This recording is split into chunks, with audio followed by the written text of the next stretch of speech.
Hi everybody, Dr. Knuckle here with eSleep Wellness, here with another sleep tip. So today I thought I would talk about the environment again because there's something that I get asked a fair amount, surprisingly, which is what temperature should you keep your bedroom at? A lot of people have heard that a cool bedroom is the way to go. And so a lot of people ask me, well, what temperature should I set the thermostat at? And there is some variability, of course, among individuals of like what the preference is.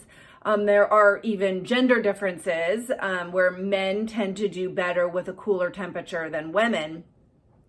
But what are some general parameters?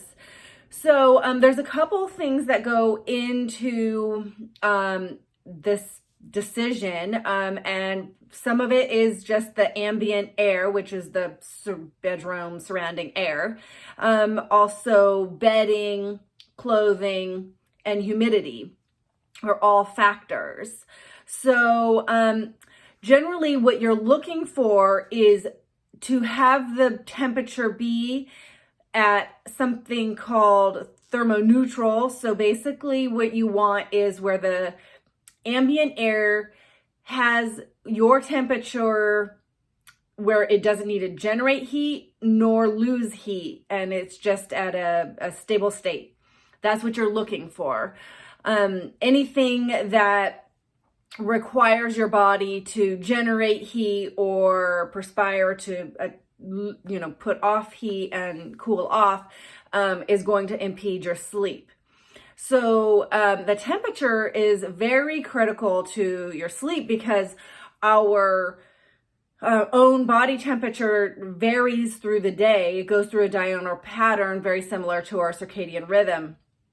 And our body temperature is high during the day, and it reaches its peak around, it varies, but roughly 4 to 8 p.m. is its highest, and then it declines from there as we, particularly as it goes into the night and approaches bedtime, gets our body ready for sleep.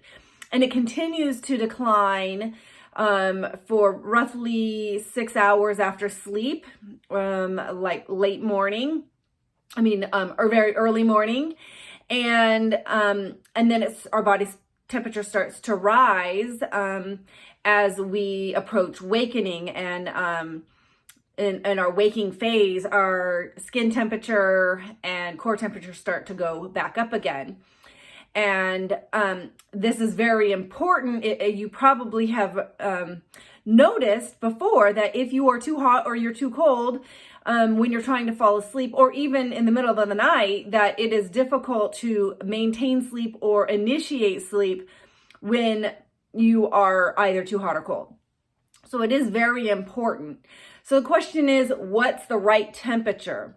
Well, research shows a pretty broad range of ideal temperature. So somewhere between 62 degrees to 82 degrees has been suggested as the ideal temperature. But that's a very broad range, 20 degrees. Other research has suggested more in the range of 77 to 80 degrees. That's on the warmer side. And I know a lot of people prefer cooler environments. And like I said, the bedding and the, jammies and clothing that you're wearing matters. That micro environment in conjunction with the ambient environment needs to work in balance, so that you, again, are in that thermoneutral zone where you're not going to have to sweat nor shiver to maintain your appropriate body temperature.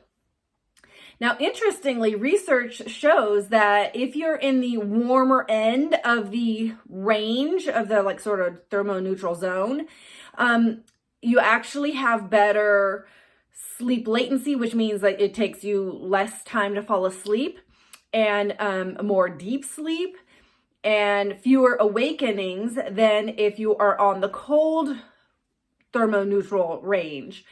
And if your temperature varies, the ambient air of your environment varies. That depends on if it's going warmer to cooler or vice versa, or just stable. So actually starting with a cool environment and it warming up overnight has poorer sleep latency, which means it takes longer to fall asleep than if the temperature went reverse, where it starts warmer and cools over the night.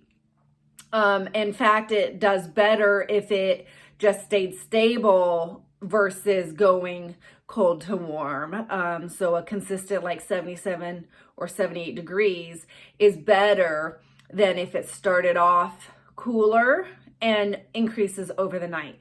So most people have their house or apartment or wherever their living conditions are set at a certain stable temperature, and it's not usually varying overnight.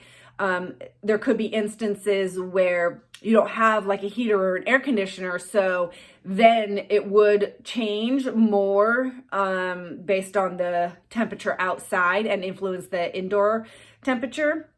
But most people have it set at a stable rate. And so the change of warmer to cooler or cooler to warmer is less of a factor. But if you're going to have it where it does change, it's better to start warmer and it cools off over the night, which would be consistent with what the outside environment would be doing anyway. So that is the tip for today, is to keep your air where it is in a thermoneutral zone so that you don't have to sweat nor shiver to maintain your temperature. And if you can, it's better to err on the warmer end of thermoneutral. So 77 to 80 degrees has been shown to actually be better than on the cooler end, with the caveat that men do better with cooler temperatures. All right, go get your thermostat set and I'll see you next time.